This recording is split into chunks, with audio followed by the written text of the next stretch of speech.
Hello friends, आज की class में हम आर्मी जीडी के मैथ प्रैक्टिस सेट 3 को सॉल्व करने वाले हैं। चलिए क्लास को शुरू करते हैं और देखते हैं पहला क्वेश्चन क्या कह रहा है।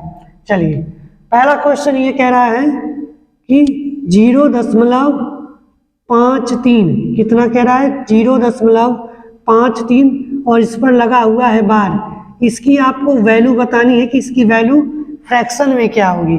ठीक है, चलिए हम इसका पहले आपको एक छोटा सा शॉर्ट ट्रिक बताते हैं। जब भी ऐसे कभी आपको क्वेश्चन में आ जाता है तो आपको पहले क्या करना है, बिना बार के, ठीक है, जितनी संख्याओं पर बार लगा बस ध्यान देना है। ये बात है कि दशमलव के तुरंत बाद बार की संख्या होनी चाहिए।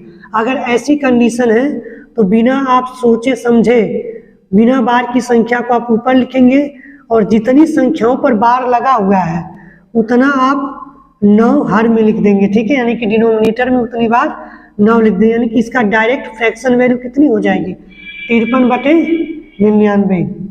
साथ में ध्यान रखेंगे कि अगर पॉइंट से पहले अगर कोई नंबर आ जाती है तो उससे कैसे सॉल्व करेंगे। कि अगर पॉइंट मान लीजिए एग्जांपल के लिए आपके क्वेश्चन में इस तरह से पेपर में क्वेश्चन आ जाता है 1.53, इस तरह से अगर आ जाता है तो क्या करेंगे, पहले 1 को बाहर करेंगे। तो क्या हम इसे 0.53 इस तरह से लिख सकते हैं।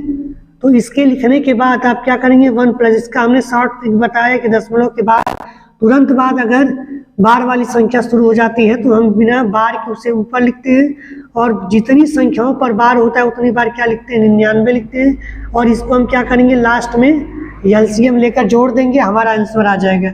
ठीक है, तो आप इस ट्रिक को ध्यान में रखेंगे। अगर आप इसको चाहते हैं बेसिक से सॉल्व करना तो इसका बेसिक भी आप देख लीजिए। इसको बेसिक से कैसे हम सॉल्व कर सकते हैं, देखिए हम मान लेंगे 0.53 क्या बार है तो हम इसे बार बार इस तरह से लिख सकते हैं और इसे आप कितना मान लेंगे x। अब आप ऐसे गुणा करेंगे कि यहाँ पर जो जितनी संख्या पर बार लगा है वो दशमलव के इधर आ जाए। ठीक है, राइट में, तो इधर लेफ्ट में आ जाएगा। ठीक है, तो यहाँ पे हम कितने का गुणा कर देंगे 100 का गुणा करेंगे। जब दोनों तरफ 100 का गुणा करेंगे तो इधर कितना हो जाएगा 53.53 डॉट डॉट इनफाइनाइट तक, इधर कितना हो जाएगा 100x। अब क्या करेंगे दूसरे समीकरण में से हम पहले को घटा देंगे। तो चलिए घटाते हैं तो देखिए क्या आएगा, इधर हो जाएगा 99x क्योंकि 100 में से एक x जाएगा 99x। और जब इसे घटाएंगे तो 53 में से 0 जाएगा तो आपका 53 ही आएगा। लेकिन इधर देखिए, इधर तो सब सीरीज में ही है ना, 5 में से 3 जाएगा, 3 में से 3, 5 में से 5, 3 में से 3 डॉट डॉट इनफाइनाइट तक।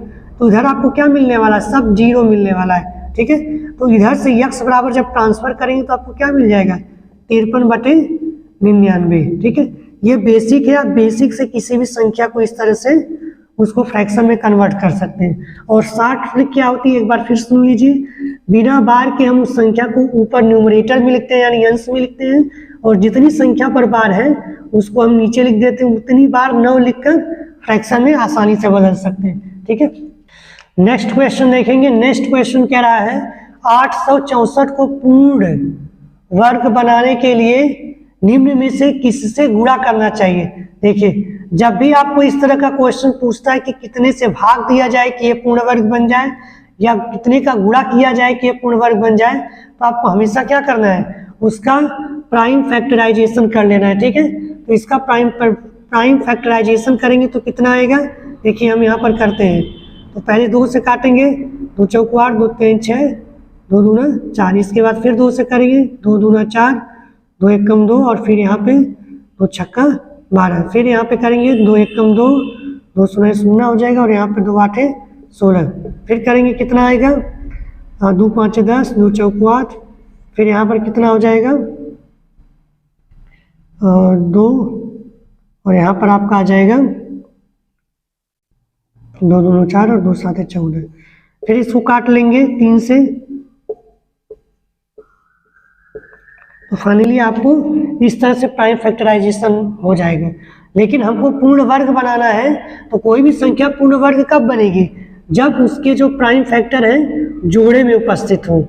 ठीक है, जैसे यहाँ पे एक जोड़ा बन गया, यहाँ पर दूसरा जोड़ा, यहाँ अब देखिए यहाँ पे एक छोटी सी प्रॉब्लम है, इस 2 का जोड़ा आपका नहीं बन रहा है। ठीक है, फिलहाल यहाँ पे एक यहाँ पर जोड़ा बन रहा है।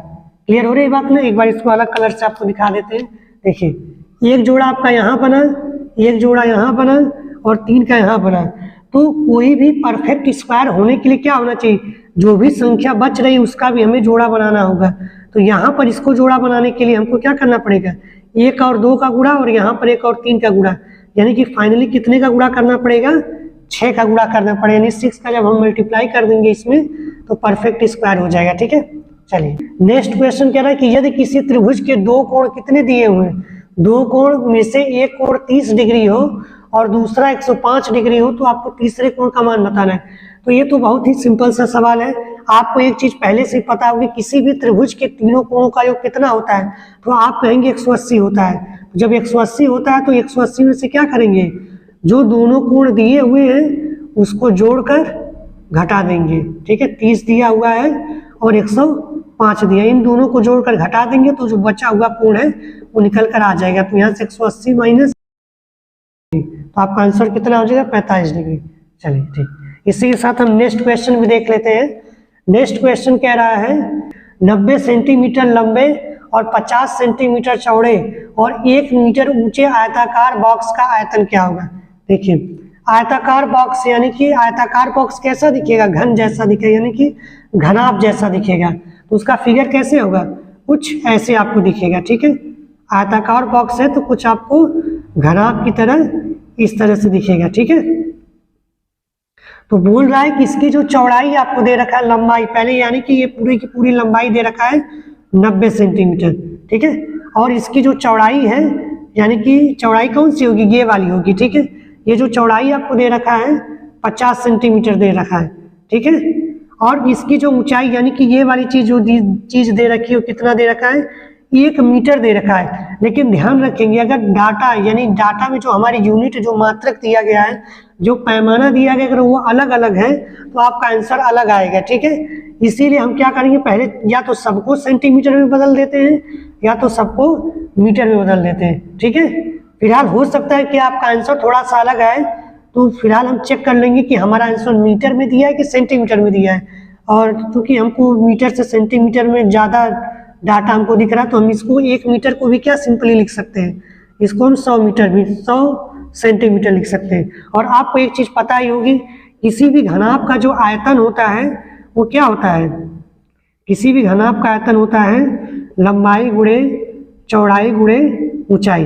ठीक है, लंबाई कितना है 90, चौड़ाई कितना है 50 है और ऊंचाई कितना है 100।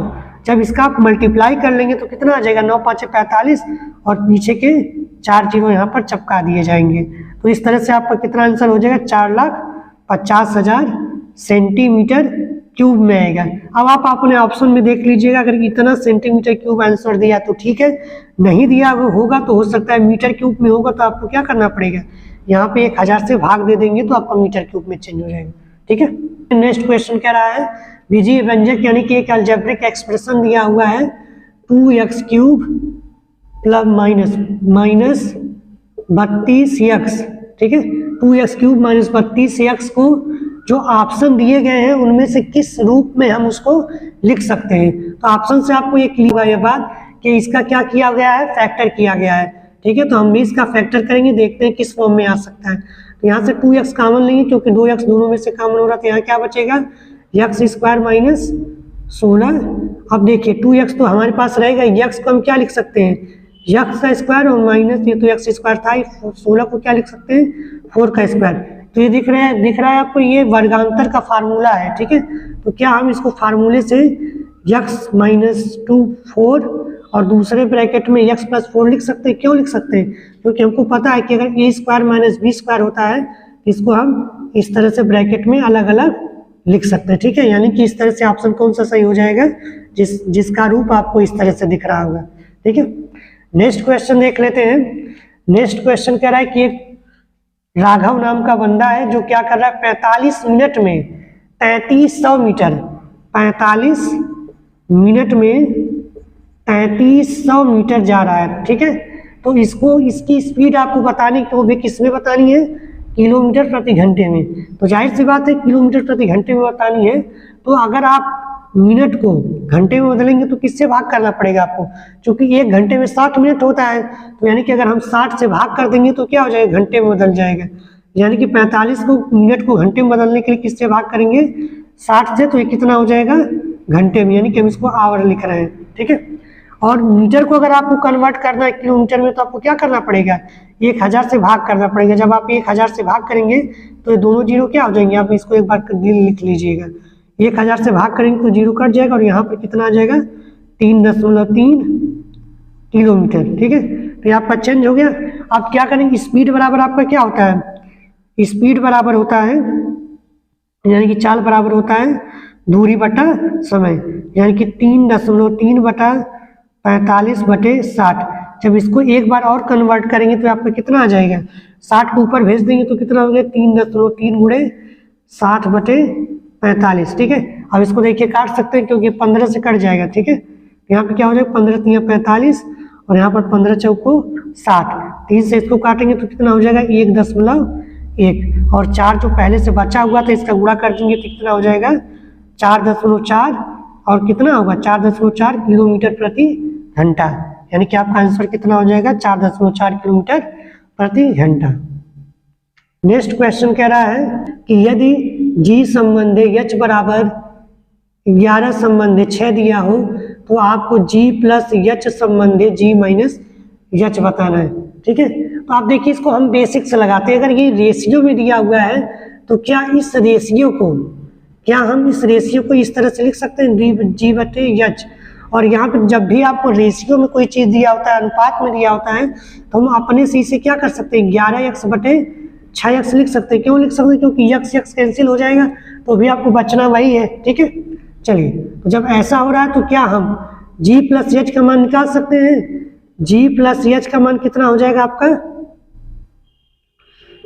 g और यहाँ पे g माइनस h भी साथ में लिख रहे हैं। g प्लस h करेंगे तो यहाँ पे कितना लिखना पड़ेगा आपको, 11x प्लस 6x, क्लियर है। और यहाँ पर कितना लिखना पड़ेगा, 11x माइनस 6x। इसको अगर हम सॉल्व करेंगे तो कितना हो जाएगा, 17x, और नीचे कितना आ जाएगा, 5x, और x कैंसिल होकर कितना बचेगा, 17/5। यानी कि फाइनली हम इसे अगर रेशियो के फॉर्म में लिखें तो क्या लिख सकते हैं, g plus h संबंधे g minus h बराबर आपका क्या हो जाएगा, 17 संबंधी 5। ये आपका क्या हो जाएगा, राइट आंसर हो जाएगा, ठीक है। नेक्स्ट क्वेश्चन कह रहा है दो संख्याओं का अनुपात क्या है, 9 संबंधी 7 है। दो संख्याएं दी गई हैं, उनका अनुपात कितना है, 9 संबंधी 7 है। यदि उनका मस 8 है तो आपको बताना है कि वो संख्याएं कौन कौन सी हैं, ठीक है। चलिए इसको देखते हैं। अभी पिछले सवाल में हमने आपको बताया था अगर कोई भी अनुपात अगर दिया हो तो हम उसे उसके रियल वैल्यू तक पहुंचने के लिए हम उसके बगल में यक्स रखकर उसके रियल वैल्यू मान सकते हैं। तो यहाँ पे दो संख्याओं का अनुपात 9 संबंधी 7 दे रखा है, यानी कि वो संख्याएं क्या होंगी, यानी कि जो संख्याएं हैं आपकी वो संख्याएं क्या होंगी, 9x और 7x होंगी। अगर आप इसका महत्तम समापवर्तक यानी कि म सा लेते हैं तो देखिए इसका गुणनखंड क्या होगा, 9x, और इसका गुणनखंड क्या हो जाएगा, 7 गुणे x। तो म से क्या होता है, जो कॉमन होता है वही तो म से होता है, यानी कि म से इसका कितना आ जाएगा, म से बराबर इसका कितना आ जाएगा, x। और सवाल में x बराबर आपको दे रखा है कितना है, 8 है।